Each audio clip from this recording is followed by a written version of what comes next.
இந்த வீடியோவில் நம்ம என்ன பார்க்க போறோம்னா நவம்பர் 2025 விருச்சிக ராசிக்காரர்களுக்கு எத்தகைய ஒரு பலாபலன்கள் நிறைந்த ஒரு மாதமாக இருக்க போகிறதுங்கிறது சயின்டிஃபிக் வேதிக் அஸ்ட்ராலஜி முறையில் துல்லியமான அறிவியல் சார்ந்த ஜோதிட கருத்துக்களை பார்க்க போகிறோம்.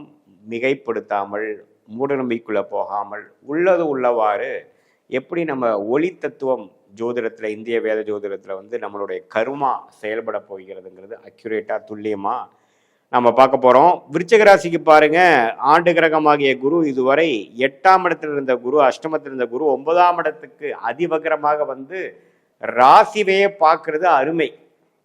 அதே சமயத்தில் சனி 5ஆம் இடத்திலிருந்து குரு பார்வை பெறுகிறார், தவறில்லை.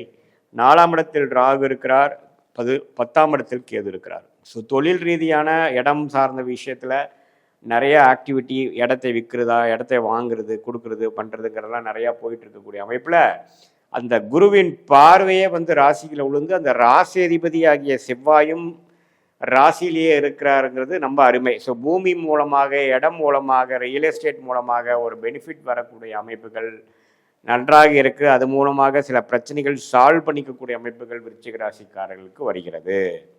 அதே சமயத்தில் சுக்கிரன், சூரியன், புதன் எல்லாமே குருவின் பார்வைக்குள்ள அடுத்தடுத்த வாரங்களில் வரனால ஓரளவுக்கு நல்ல இதுவரை கடந்த ஒரு வருடமாக, ஒரு 6 மாதமாக கைக்கு வந்தது வாய்க்கு வரவில்லைங்கிற மாதிரி சில பிரச்சனைகளை சால்வ் பண்ண ட்ரை பண்ணக்கூடிய தொழில் ரீதியான பிரச்சனைகள், பண ரீதியான பிரச்சனைகள், கடன் தொல்லைகள், நஷ்டங்கள், இதே மாதிரி வேலையில் இருக்கிறவங்களுக்கு நல்ல ஒரு அமைப்பு இல்லாமல் தோய்வான ஒரு அமைப்பு, இதுலேருந்து தேக்க நிலையிலேருந்து மீண்டு வர முடியாத ஒரு அமைப்பு, இல்லத்தரசிகளுக்கு குடும்பத்தில் ஒரு மாதிரியான சொல்ல முடியாத ஒரு ஒரு ஒரு குடும்ப அமைப்பு, கொஞ்சம் மன உளைச்சலை கொடுக்கக்கூடிய அமைப்புகள், இதே மாதிரி சீனியர் சிட்டிசனுக்கு உடல் உபாதைகள், இது மாதிரி பல பிரச்சனைகளால் விருச்சிக ராசிக்காரர்கள் பாதிக்கப்பட்டவங்களுக்கெல்லாம் பார்த்திங்கன்னா இப்போது நவம்பர் மாதம் ஒரு அருமையான விமோச்சனத்தை கொடுக்கக்கூடிய, மனம் உற்சாக அடையக்கூடிய அமைப்புகளாக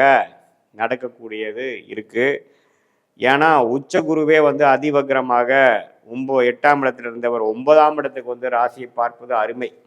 ஸோ திடீர்னு சில விஷயங்கள் பாசிட்டிவாக நடக்கக்கூடிய அமைப்புகள், அது மூலமாக மென்டல் கிளாரிட்டி, மனசில் கொஞ்சம் சந்தோஷம், தூக்கமின்மையால் பாதிக்கப்பட்டவங்க, மன உளைச்சலை பாதிக்கப்பட்டவங்க, டிப்ரெஷனில் இருந்தவங்க, வெளிநாடு விஷயங்கள் வாய்ப்புகள் இல்லாமல் இருந்தவங்க, நமக்கு வேணுங்கிற நல்ல வேலை வாய்ப்புகள் இல்லாமல் இருந்தவங்க, சுப விஷயங்கள் நடக்க முடியாமல் இருந்தவங்களுக்கு எல்லாமே பார்த்திங்கன்னா படிப்படியாக சில பாசிட்டிவான விஷயங்கள்